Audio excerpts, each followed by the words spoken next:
Committee Chairman. Sandy Levin comes from Michigan. He is a Democrat. And Congressman, we welcome you. First of all the various plans that you've heard, which tax reform plan do you favor?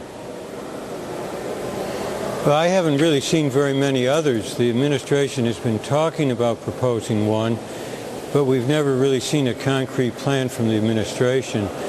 They've talked to us about the corporate tax, and Mr. Rangel's proposal reflects some of the discussions that we've had with the Treasury Department and others.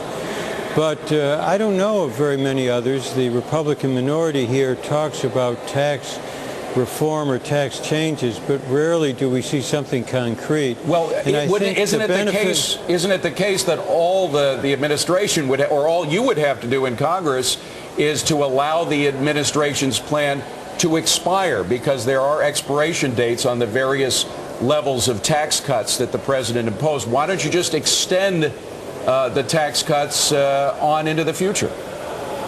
Because that's years from now. And Mr. Rangel is proposing something that I think will be the topic of discussion the rest of this year and next year and in the presidential election. Essentially what he's saying is, let's get some greater fairness. We have to get rid of the alternative minimum tax. It was supposed to tax people who were very wealthy. Instead, this last year, 4.5 million people, more or less, were covered by it, some middle-income taxpayers. And this present year, it will rise into the mid-20 millions, and many of them, most, will be middle-income taxpayers. So we've got to get rid of the alternative minimum tax. But, Representative, there is a lot of fear about this. People are saying, yes, you're getting rid of the AMT, but at the same time, you're going to add a 4% surtax on the so-called wealthier, but that's really only certain people who aren't millionaires. Explain from your perspective why people shouldn't be fearful of Charlie Rangel's concept. They should not be, because for people, I'll tell you why, because people who are making incomes, this is annual, between $200,000 and $500,000, the vast majority will be about equal where they would be if there's an AMT. There would be an increase of taxation on people making $500,000 and more a year.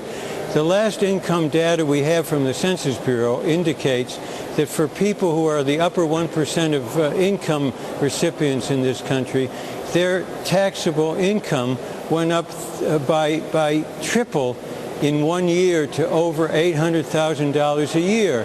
And what the proposal is to get rid of the AMT essentially for middle-income taxpayers. For people between $200,000 and $500,000, stay more or less the same, and there would be increased taxation for the people who are the very wealthiest and who have done the very best in our society. Not for the middle-income taxpayer, or even for the high middle-income taxpayer.